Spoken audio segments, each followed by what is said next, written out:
Assalamualaikum warahmatullahi wabarakatuh. Selamat datang di podcast Harmoni bersama saya Lana Zahwa.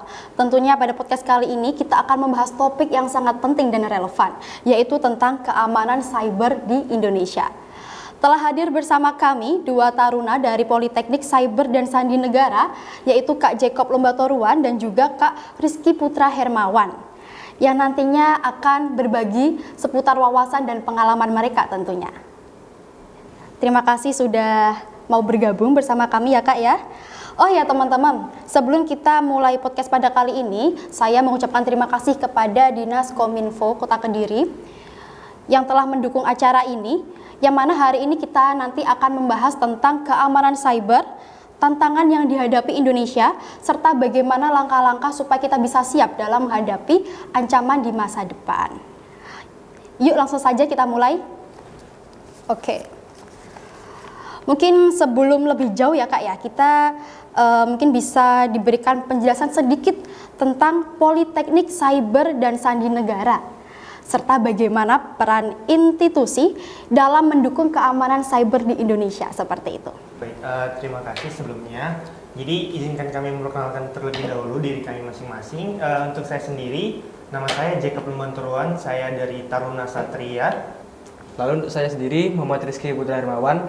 Untuk saya dari tingkat 4 Rekayasa Keamanan Siber juga.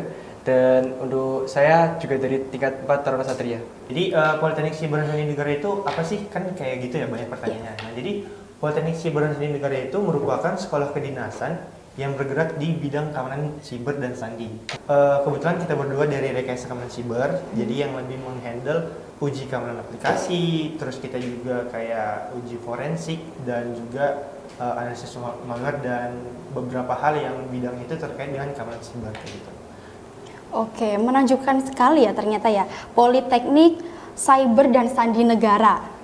Mungkin juga ini Kak, bisa dijelaskan dulu secara singkat, apa itu tentang keamanan cyber seperti itu? Jadi keamanan cyber itu adalah upaya dari pemerintah untuk mengamankan dari data, aplikasi maupun jaringan, dari akses-akses yang tidak berat dan juga dari contohnya penyerang-penyerang kayak hacker-hacker kayak gitu. Jadi tujuannya data diamankan karena sekarang kan zaman super digital. Data itu merupakan emasnya di sini, paling penting. Misal data kita bocor, maka bisa berdampak ke semua hal. Oleh karena itu, kami dari Politeknik Cyber Sandi Negara diberikan pembelajaran bagaimana cara mengamankan keamanan siber. Wow, lumayan ini ya Kak ya, sangat urgent banget. Posisinya tuh kayak sangat vital banget gitu, penting banget untuk mengamankan data-data negara ya Kak ya. Oke, kemudian ini ya Kak, kira-kira apa sih tantangan utama yang dihadapi Indonesia dalam menjaga keamanan cyber? Nah, jadi belakangan ini tuh yang kita tahu banyak sekali serangan-serangan ataupun upaya-upaya orang-orang yang tidak bertanggung jawab dengan tujuan tertentu yang biasanya itu merugikan institusi ataupun perorangan tersebut dengan mencuri kredensial atau mungkin melakukan serangan malware. Hal tersebut akan membuat suatu kerugian yang sangat besar seperti itu. Pasti kan banyak tujuannya nih Mbak. Ada yang tujuannya untuk hanya sekedar coba-coba, ada yang memang terorganisir, contohnya memang tujuannya untuk mendapatkan uang kayak gitu. Mereka mengirimkan malware, mengenkrip data, lalu meminta tebusan kayak gitu. Kita kan sering lihat ya, ada sektor pemerintahan yang websitenya itu kena hack kayak gitu.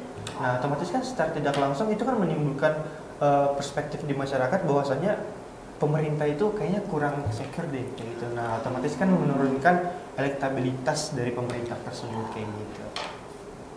Oke, seperti itu ya Kak ya, berarti memang harus benar-benar dijaga gitu. Soalnya nanti kalau semisal sudah ada data yang tercemar, nanti yang ikut jelek itu dari pemerintahnya gitu. Iya betul. Jadi kayak reputasi masyarakat terhadap pemerintah itu juga akan terpengaruhi gitu. Benar. Oke.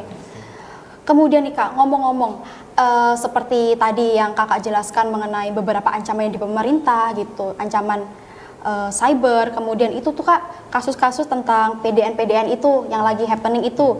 Nah, kira-kira ini ada lagi nggak sih ancaman cyber yang mungkin happening untuk saat ini atau mungkin lagi marak di masa-masa ini Kak? Ini menarik. Jadi belakangan ini kan kita sering dengar ya, apalagi case kemarin itu terkait dengan pusat data nasional yang terkena malware, kemudian banyaknya malware sekarang yang menginjek aplikasi-aplikasi bahkan platform-platform besar yang ada di sektor swasta maupun pemerintahan nih. Nah, jadi BSSN itu merilis bahwasanya Indonesia itu menjadi salah satu negara dengan target serangan malware terbesar di dunia. Nah, jadi bahkan sektor pemerintahan itu menjadi salah satu sektor yang jadi target utama nih dari serangan hacker.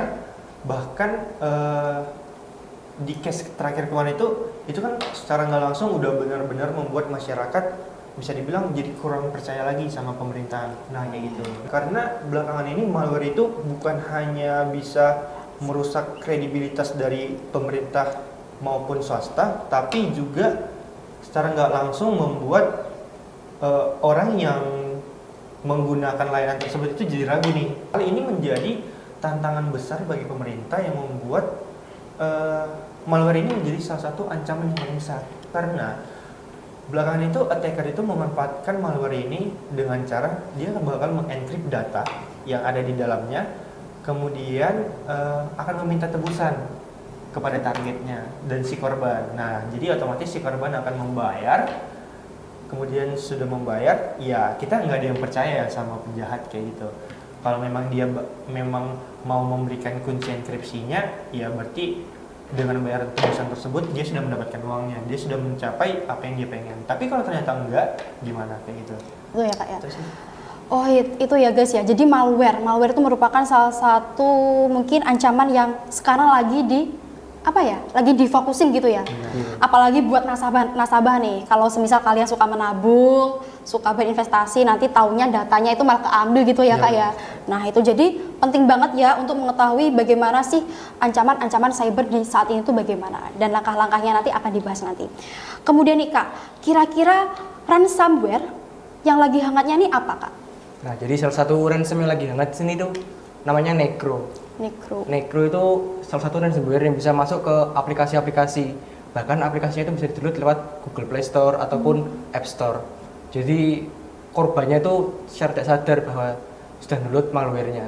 Jadi misalnya si malware ini masuk ke dalam aplikasi browser kita. Jadi kita download aplikasi browser dari Play Store, lalu malware-nya itu tiba-tiba dia misalnya minta persetujuan kamera, persetujuan kontak, persetujuan melihat isi pesan. Jadi kita harus peka, misalnya, kok aplikasi browser kok minta persetujuan pesan buat apa? Jadi harus dari masyarakatnya sendiri harus sudah paham bahwa kita harus setiap hari itu dipantau. Soalnya kita tuh data, soalnya kita tuh target dari penyerang-penyerang. Misalnya kita pakai browser buat login ke bank-bank gitu ya. Dari malware-nya ntar bisa merekam misalnya akun kita apa, password kita apa. Jadi digunakan untuk masuk ke dalam akun kita, melakukan transfer ke rekeningnya si penyerang. Jadi harus lebih hati-hati dan lebih sadar diri bahwa kita itu sedang diancam dan diawasi, begitu sih. Jadi ini konteksnya kalau semisal kita umumnya kayak gini nih, loh kok kita harus kayak gini gitu. Jadi semisal kita buka website kan wajar-wajar aja ya, kita buka link terus kebuka tuh. Nah, kalau semisal kita dimintai buat verifikasi, nah itu biasanya tuh itu aneh gitu ya. Kadang konteksnya aja kalau keperluannya gitu. Oke. Mungkin selain itu, apalagi contoh ancaman yang menjadi perhatian khusus saat ini? Ancaman khusus sih mungkin sekarang ini yang lagi banyak dibahas dan jadi PR khusus ya dari pemerintah itu ya yang kita tahu judi online. Nah, jadi ya siapa sih yang nggak tertarik uang datang tiba-tiba dalam jumlah yang banyak, kan pasti pada tertarik ya kayak gitu. Setelah dia deposito, dia main, kalau dia menang, dia otomatis akan mendapatkan uang dalam jumlah yang bisa dibilang besar hanya dalam sekejap, dengan cepat. Tergiur dong, main lagi. Nah, kalau ternyata kalah, ya siapa sih yang nggak greget nggak sih? Oh kita kalah, coba lagi deh, siapa tahu menang, nah, kayak gitu. Nah, hal ini yang membuat judi online itu membuat penggunanya itu kayak terperangkap sih. Kayak gitu. Jadi kayak pengen main terus. Nah, tapi di samping itu ada dampak lainnya. Apa? Yang pertama, dari segi ekonomi. Ya bisa dibilang orang yang bermain judi online itu secara nggak langsung ekonomi pasti menurun. Yang kedua, itu pasti berdampak ke sosialnya. Dia udah nggak punya uang lagi buat deposito, otomatis dia ngapain? Dia minjam. dia pinjam online atau dia pinjam ke orang lain, kemudian dia main lagi, uangnya berputar di situ aja terus. Jadi nggak bisa kemana-mana. Setelah dia main, ternyata dia kalah lagi. Dia cari uang kemana lagi? Dia pinjam online nggak bisa bayar, dia mau pinjam ke orang lain udah nggak percaya. Mulai dong muncul keinginan buruk. Contoh dia mencuri atau dia melakukan hal-hal kejahatan lain yang sekiranya bisa mendapatkan uang nih buat itu deposito tadi. Nah terus dampaknya ke instansi pemerintahan dalam hal ini yang jadi target itu apa sih? Orang-orang yang mengembangkan judi online ini, mereka menumpangkan situs-situsnya dan iklan-iklannya itu ke website-website pemerintah. Karena ya judi online ini bisa dibilang udah nggak mengenal kalangan umur, kalangan gender, nggak ada. Jadi ada anak-anak yang udah bermain judi online, ada yang orang tua juga masih bermain judi online kayak gitu. Nggak cuma cowok, bahkan cewek juga ada yang bermain kayak gitu. Oh, jadi memang seperti itu ya Kak ya, dinamika dalam penerapan judi online seperti itu. Ternyata tidak memandang memandang gender, usia, atau kerjaan. Walaupun itu dari keluarga yang perekonomiannya pas-pasan, bukan dari orang yang berada, tetap aja main gitu ya Kak. Itu. Jadi itu ya untuk dampaknya, selain kita pokoknya besar banget lah dampak judi online itu, dan memang harus untuk segera dihindari seperti itu.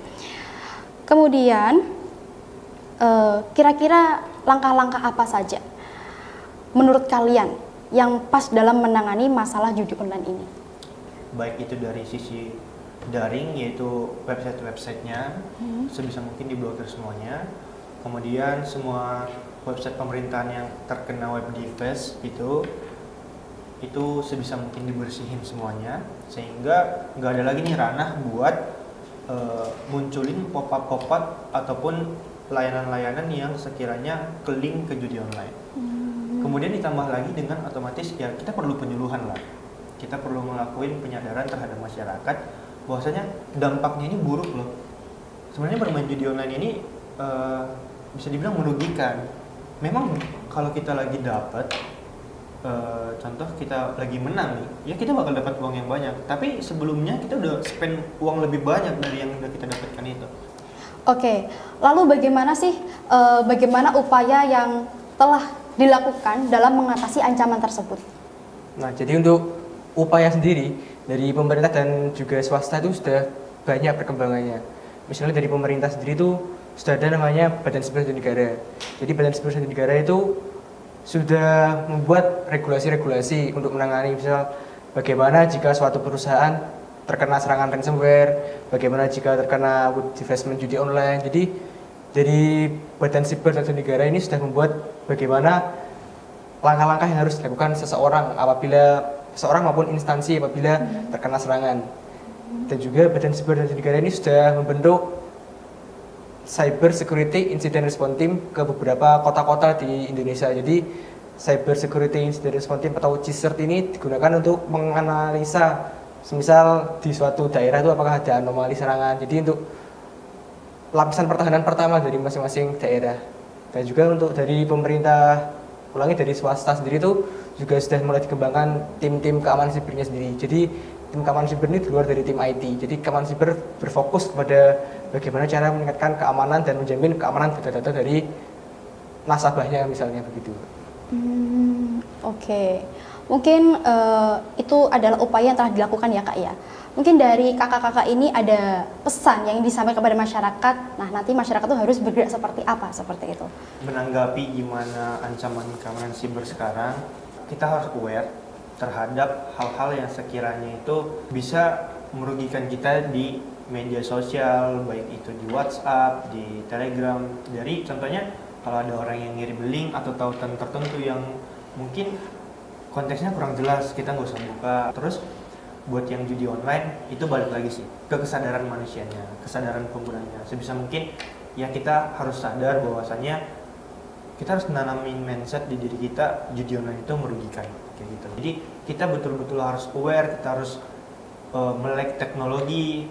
Jadi jangan kita tahu menggunakan sosial media ini, tahu menggunakan sosial media itu, tapi kita nggak tahu gimana cara ngamanin data-data kita gitu. Kita nggak tahu gimana cara ngamanin supaya kita nggak sampai terkena serangan-serangan siber yang sekiranya bakal merugikan kita kayak gitu. Jadi di sini saya menegaskan ulang aja dari Jacob bahwa semua hal di media sosial yang berhubungan dengan daerah, rumah kita, ataupun nomor telepon kita pun itu juga bisa jadi target serangan dari penyerang-penyerangnya. Jadi waspada dan hati-hati dalam membagikan data pribadi. Gitu. Oke, jadi begitu ya teman-teman, langkah-langkah yang perlu kita perhatikan, yang perlu kita terapkan, sebagaimana yang telah disampaikan dari Kak Jacob dan juga Kak Rizky tadi.